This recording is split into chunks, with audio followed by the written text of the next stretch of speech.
Mateo 9, Magandang Balita Biblia, pinagaling ni Jesus ang isang paralitiko. Sumakay si Jesus sa bangka, tumawid sa kabilang ibayo at tumuloy sa sarili niyang bayan. Pagdating doon, dinala sa kanya ng ilang tao ang isang paralitikong nakaratay sa higaan. Nang makita ni Jesus ang kanilang pananampalataya, sinabi niya sa paralitiko, "Anak, lakasan mo ang iyong loob. Pinapatawad ka na sa iyong mga kasalanan."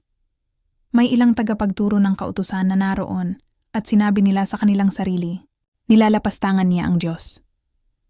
Alam ni Jesus ang kanilang iniisip kaya't sinabi niya, "Bakit kayo nag-iisip ng ganyan? Ano ba ang mas madali, ang sabihing pinapatawad na ang iyong mga kasalanan o ang sabihing tumayo ka at lumakad? Ngunit upang malaman ninyo na ang anak ng tao ay may kapangyarihang magpatawad ng mga kasalanan dito sa lupa, sinabi niya sa paralitiko, tumayo ka, buhatin mo ang iyong higaan at umuwi ka na." Tumayo nga ang lalaki at umuwi. Nang makita ito ng mga tao, sila'y natakot at nagpuri sa Diyos na nagbigay ng ganitong kapangyarihan sa mga tao. Tinawag si Mateo.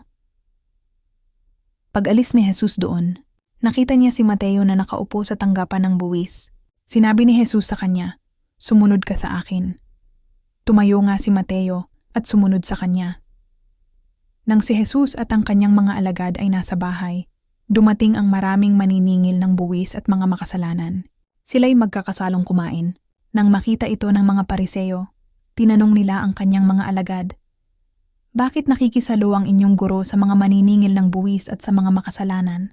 Narinig sila ni Jesus at siya ang sumagot, "Hindi nangangailangan ng manggagamot ang walang sakit kundi ang may sakit. Humayo kayo at unawain ang kahulugan nito.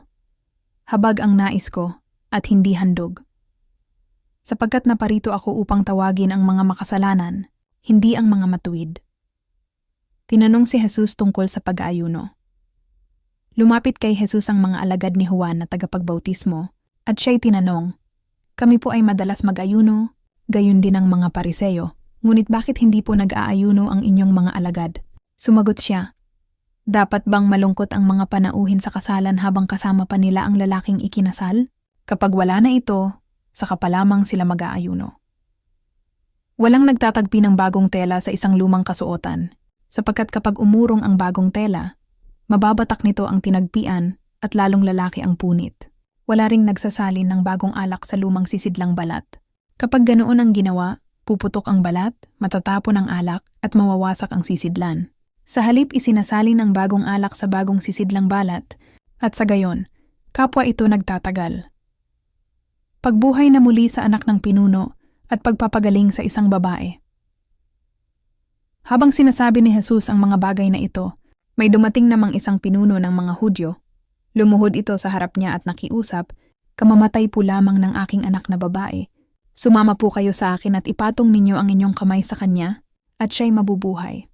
Tumayo si Jesus at sumama sa kanya, gayon din ang kanyang mga alagad. Habang sila'y naglalakad, lumapit sa likuran ni Jesus ang isang babaeng 12 taon ng dinudugo at hinawakan ng laylayan ng kanyang damit. Sinabi ng babae sa sarili, "Mahawakan ko lamang ang kanyang damit, gagaling na ako." Lumingon si Jesus at pagkakita sa kanya'y sinabi, "Anak, lakasan mo ang iyong loob, pinagaling ka ng iyong pananampalataya." Noon di gumaling ang babae.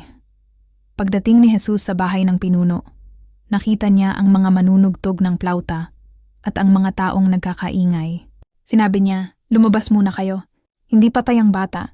Natutulog lamang." At siya'y pinagtawanan nila.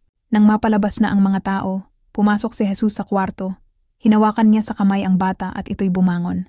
Ang pangyayaring ito ay ipinamalita ng mga tao sa buong lupaing iyon.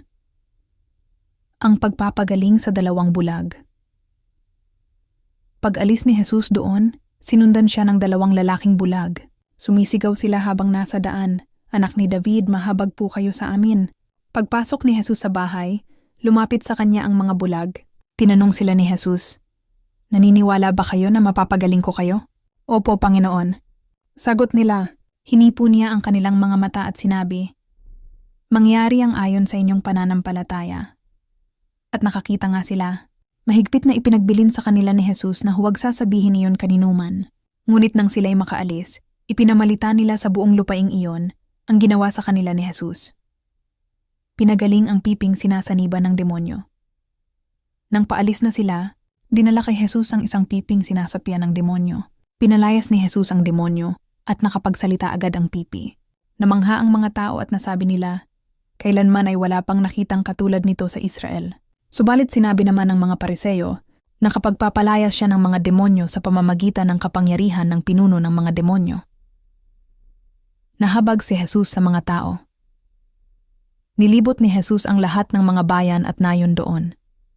Nagtuturo siya sa kanilang mga sinagoga at ipinapangaral ang magandang balita tungkol sa paghahari ng Diyos.